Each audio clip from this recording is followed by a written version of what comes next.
என்னதான் நம்ம டெய்லி விதவிதமாக சட்னி அரைச்சாலும் இன்றைக்கி என்ன சட்னி செய்யலாம் அப்படின்னு யோசித்து அதை கண்டுபிடிச்சி அரைக்கிறதுக்கு பாருங்கள், அதுதான் பெரிய கஷ்டமே. சட்னி அரைக்கணுன்னாலே நம்ம எதை எதிர்பார்ப்போம், ஃபஸ்ட்டு ஈஸியாக இருக்கிற சட்னியாக இருக்கணும் அப்படின்னு தான் முன்னாடி எதிர்பார்ப்போம். அந்த வகையில் இன்றைக்கி நான் எடுத்துகிட்டு வந்திருக்கிற சட்னி ரொம்ப ஈஸியாக ஒரு சொடக்கு போடுற நேரத்தில் நம்ம அரைச்சி முடிச்சிடலாங்க. அப்பேற்பட்ட சட்னி தான் இன்றைக்கி நான் எடுத்துகிட்டு வந்திருக்கேன். இது வாங்க எப்படி செய்கிறதுன்னு பார்த்துடலாம். அஸ்ஸலாமு அலைக்கும் and welcome back to Hira's சமையல்.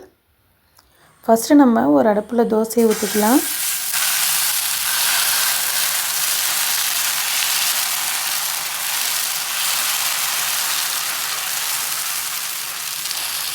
என்னடா இவ ஃபஸ்ட்டே தோசை ஊற்றுறா அப்படின்னு யோசிக்காதீங்க.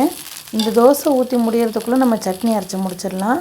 அதனால தான் நான் ஃபஸ்ட்டு தோசை ஊற்றிக்கலாம் அப்படின்னு சொல்கிறேன்.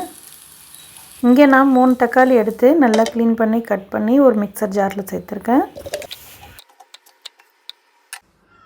கூடவே 7-8 பல்லு பூண்டு சேர்த்துக்கோங்க. உங்கள் காரத்துக்கு ஏற்ற காஞ்ச மிளகாய் சேர்த்துக்கோங்க. நான் ஒரு 5-6 காஞ்ச மிளகாய் சேர்த்துருக்கேன். தேவையான அளவு உப்பு சேர்த்து கொஞ்சமாக தண்ணி சேர்த்து மிக்சியில் நல்லா அரைச்சிக்கோங்க.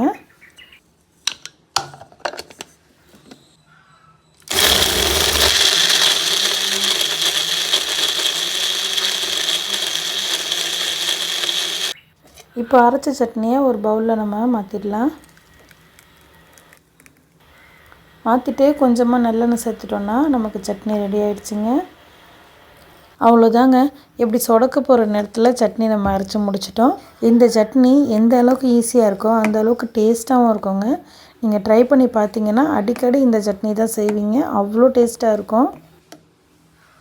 நமக்கு தோசையும் வெந்துருச்சு. தோசையை திருப்பி போட்டு நம்ம இதை எடுத்து சுட சுட இந்த தோசையோட இந்த சட்னியை சேர்த்து சாப்பிடும்போது சும்மா அல்டிமேட்டாக இருக்குங்க. நீங்களும் ட்ரை பண்ணி பாருங்கள். பிடிச்சிருந்துச்சுன்னா லைக் பண்ணுங்கள், உங்கள் ஃப்ரெண்ட்ஸ் அண்ட் ஃபேமிலிக்கு ஷேர் பண்ணுங்கள். மறக்காமல் நம்ம ஹிராஸ் சமையல் சேனலை சப்ஸ்கிரைப் பண்ணிக்கோங்க. தேங்க்ஸ் ஃபார் வாட்சிங். ஃப்ரெண்ட்ஸ், நீங்கள் நம்ம சேனலுக்கு புதுசுனா ஹிராஸ் சமையல் சேனலை சப்ஸ்கிரைப் பண்ணிக்கோங்க. பக்கத்தில் இருக்கிற பெல் பட்டனை கிளிக் பண்ணிக்கோங்க. அப்போ தான் நான் போடுற யூஸ்ஃபுல்லான வீடியோஸ் உங்களுக்கு உடனுக்குடன் நோட்டிஃபிகேஷனில் வரும்.